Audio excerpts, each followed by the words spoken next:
Kamareddy collector కార్యాలయం ముందు ఆందోళనకు దిగారు డబుల్ బెడ్రూమ్ నివాసులు.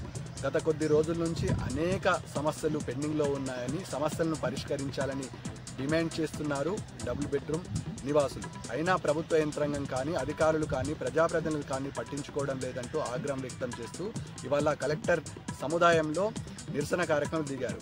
ఆర్డీఓకి వినతి పత్రం ఇచ్చారు. 10 రోజుల్లో సమస్యను పరిష్కరిస్తామని ఆర్డీఓ చెప్పడంతో డబుల్ బెడ్రూమ్ లబ్ధిదారులు అక్కడి నుంచి వెనుతిరిగారు. ఇక కామారెడ్డి జిల్లాకు సంబంధించిన మరో ప్రధాన వార్త. కామారెడ్డి సమీపంలో ఉన్నటువంటి టేక్రియాల్ సమీపంలో హైదరాబాద్ నుండి ఢిల్లీ వెళ్తున్న కంటైనర్లో అగ్ని ప్రమాదం సంభవించింది. కంటైనర్లో ఎలక్ట్రానిక్ గూడ్స్ వస్తువులు ఉన్నట్టుగా సమాచారం. దీని విలువ 10 లక్షలు ఉంటున్నట్టుగా అధికారులు అంచనా వేశారు. ఫైర్ సిబ్బంది, పోలీసులు సకాలంలో చేర్చుకొని మంటలను ఆర్పివేశారు. నిజామాబాద్ జిల్లాలో బాలికల మిస్సింగ్ కలకలం రేపింది.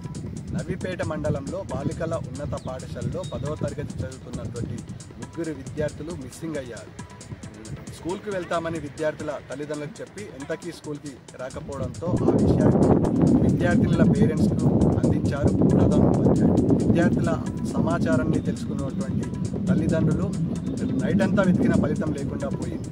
దీంతో పోలీసులను ఆశ్రయించారు. విద్యార్థుల ఆధార్ కార్డు తీసుకొని బస్ ఎక్కినట్లుగా పోలీసులు గుర్తించారు. ఒక బాలిక నిజామాబాద్ జిల్లాకు సమీపంలో ఉన్నటువంటి రైల్వే స్టేషన్లో దొరకగా మరో 2 బాలికలు జగిత్యాలలో దొరికినట్లుగా సమాచారం. ఎందుకు వెళ్లారనే విషయం పైన పోలీసులు ఆరా తీస్తున్నారు.